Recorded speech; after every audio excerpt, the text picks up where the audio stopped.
মামা যাইবে? আসসালামু আলাইকুম গাইস। পুরোটা ভিডিও দেখে যাবেন, হ্যাঁ? আচ্ছা ওঠেন, ভালো লাগবে সবার কাছে। ভাড়া যা আপনি দিয়ে। আচ্ছা ঠিক আছে।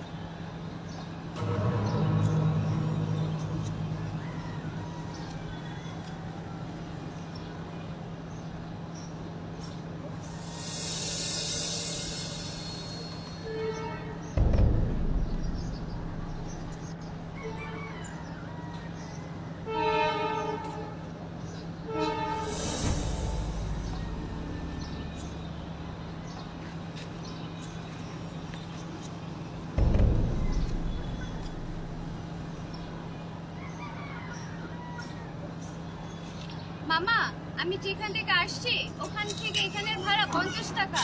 আপনি রোজা রমজানের দিনে অনেক কষ্ট করে রিক্সা চালান, আমি আপনাকে 100 টাকা দিলাম। না আম্মা, আমার যেইটা ভাড়া ওইটা কাটাই দেন, আমি বেশিটা নিতে পারবো না। মামা, আপনাকে আমি খুশি হয়ে দিছি, টাকাটা রাখেন। না আম্মা, আপনার বললাম না ভাড়ার বেশি আমি টাকা নিব না।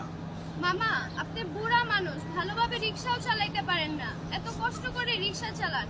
আপনি কি দেখা মতো কোনো ছেলে মেয়ে নাই?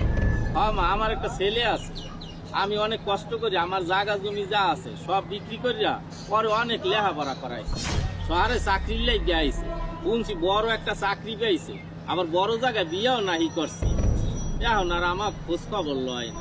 কি বলেন মামা, তাহলে আপনার ছেলের উপর আপনার কি রাগ হয় না? না মা, আমার রাগ হবে কেন? ছেলে সন্তানরা যদি বড় হইয়া ভালো থাকে, মা বাবারা খুশি থাকে। আমি তো আমার ছেলের জন্য দোয়া করি, আল্লাহ যেন আমার হায়াত নিয়া পরে বেশি দিন বাঁচাইয়া রাখে। আমিন। মামা, আপনি সত্যিই একজন ভালো বাবা, আপনার কথা শুনে আমার মন ভরে গেল। আপনার মতন যদি আমার একজন বাবা থাকতো তাহলে আমি মাথায় তুলে রাখতাম। মামা, আমার কাছে তো 50 টাকা খুচরা নেই, নেন আপনার ভাড়াটা আপনি ভাঙ্গায় রাখেন। এই যে আম্মা 50 টাকা। মামা, কালকে আমার এই বাড়ির সামনে গরিবদের কিছু ইফতারি দিব, যদি আপনি আসেন তাহলে আমি খুব খুশি হব। আচ্ছা ঠিক আছে আম্মা, আমি আসবো। পরের দিন ইফতারি দেওয়ার সময় কি হয় দেখেন। ওই যে ইফতারি দিতেছে, ইফতারি মানুষ নিতেছে, ওই যে রিক্সাওয়ালা মামা, আপনি আসেন। চাচা আইসা বসে। খুশি হয়েছি, আপনি লাইনে দাঁড়ান লাগবেন, একটা মিনিট দাঁড়ান, আমি আপনাকে দিতেছি। ওই যে এটা এর ছেলে, আম্মা, আমার ইফতারি লাগবে না, ছেলে আমি যাই। দেখা চাইতে গেছে, মামা দাঁড়ান, মামা দাঁড়ান। গিয়ে আটকাইতো। মামা দাঁড়ান, মামা আপনি যাইতে পারবেন না। আপনি আমার হাজবেন্ডকে দেখে ইফতারি না নিয়ে দৌড় দিলেন কেন?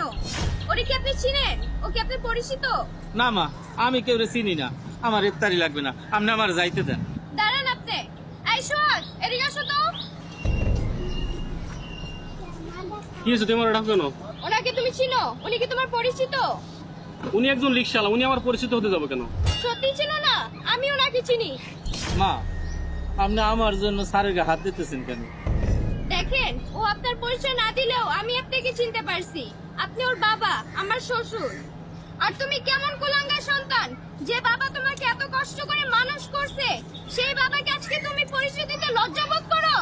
তোমার মতন মানুষকে আমার স্বামী ভাবতেও লজ্জা লাগে। দেখো তিশা, তুমি একজন বড় লোকের মেয়ে, আমি একজন গরিবের ছেলে। এটা জানার পরে তুমি যদি আমাকে মেনে না নাও, এই ভয়তে তোমাকে আমি কথাটা বলি নাই। বাবা, আমার ভুল হয়ে গেছে, তুমি আমাকে মাফ করে দাও। না স্যার, আপনি আমার কাছে মাপ চাওয়া লাগবে না, বাবারা তো আমি মাফ করে আপনার দেয় মাফ করে দিচ্ছি, সবসময়। আপনারা আমার যাইতে দেন। বাবারা বাবা, সবসময় মাফ আপনি করে কই দেয়। যাবেন? এটা আমার বাড়ি, আজকে থেকে আপনি ভিডিওটা আমার বাড়িতেই থাকবেন। যদি ভালো লাগে আপনার রিকশা সবাই চালান একটা লাগবে শেয়ার না। করে যাবেন, আপনি আমার সাথে এটা চলেন। আমার অনুরোধ। না মা, আমি আপনাদের সাথে বুঝবার যাবো মতো না, অনেক আমি কিছু আছে। রাস্তায় ভালো ধন্যবাদ আছি, আপনি আমার সবাইকে। যাইতে দেন। না বাবা, আজকে আপনার কোনো কথা শুনবো না, চলেন।